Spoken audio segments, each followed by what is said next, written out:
नमस्कार दोस्तों, मेरी आज की कहानी है गुण ग्राहकता। ये कहानी है राजा भोज की। मालेश्वर के राजा भोज राज सिंहासन पर बैठे कुछ ही दिन हुए थे। एक दिन प्रातःकाल वे अपने रथ पर आसीन होकर राजकीय उद्यान की ओर क्रीड़ा के लिए जा रहे थे। सूर्य की सुनहरी किरणें पृथ्वी पर अपनी आभा फैला रही थी। धरापति का रथ बड़ी तेजी से राजपथ पर बढ़ता जा रहा था। सहसा महाराज भोज ने रथ रोकने का आदेश दिया। वे रथ से उतर पड़े और एक ब्राह्मण देवता को देखकर प्रणाम किया। ब्राह्मण का नाम गोविंद था। वह देखने में मनीषी और कुलीन लगता था।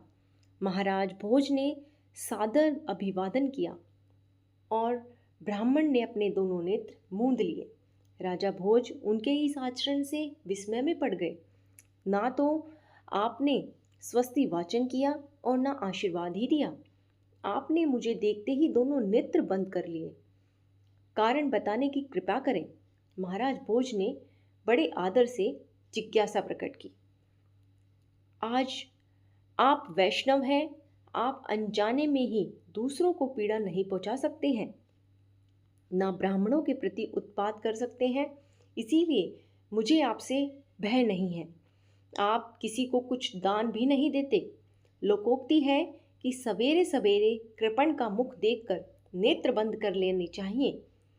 अप्रगल्भी की विद्या, कृपण का धन और कायर का बाहुबल, ये तीनों पृथ्वी पर व्यर्थ हैं, ऐसा ब्राह्मण देवता ने उन्हें कहा। राजा के पास संपत्ति भले ना हो, पर यदि वह गुणग्राही है तो सेव्य है। दधीची, शिबी और कर्ण आदि स्वर्ग जाने पर भी अपने दान के बल पर पृथ्वी पर आज भी अमर है।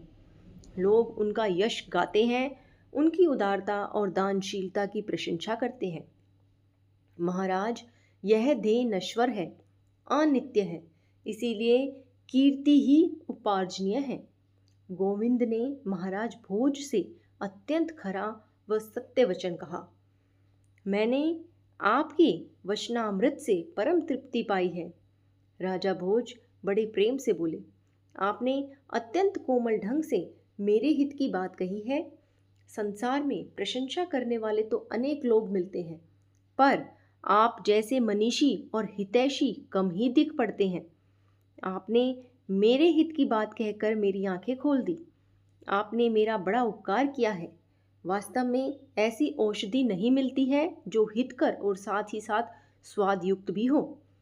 आपने मेरी दान वृत्ति जगाकर मुझे नर्क में जाने से बचा लिया। राजा भोज ने ब्राह्मण की सत्कथन प्रवृत्ति की सराहना की और उन्हें 1 लाख रुपए से पुरस्कृत किया। उनके लिए राजप्रसाद के दरवाजे सदा के लिए खोल दिए गए। दोस्तों, ये कहानी हमें सिखाती है कि हमें अपने सामर्थ्य के अनुसार दान करते रहना चाहिए। धन्यवाद दोस्तों। अगर आपको मेरी ये कहानी पसंद आई हो तो इसे लाइक और शेयर करें और मेरे चैनल अक्षत स्टोरीज़ को सब्सक्राइब करें ताकि मेरे आने वाली स्टोरीज़ के नोटिफिकेशन आपको मिलते रहें।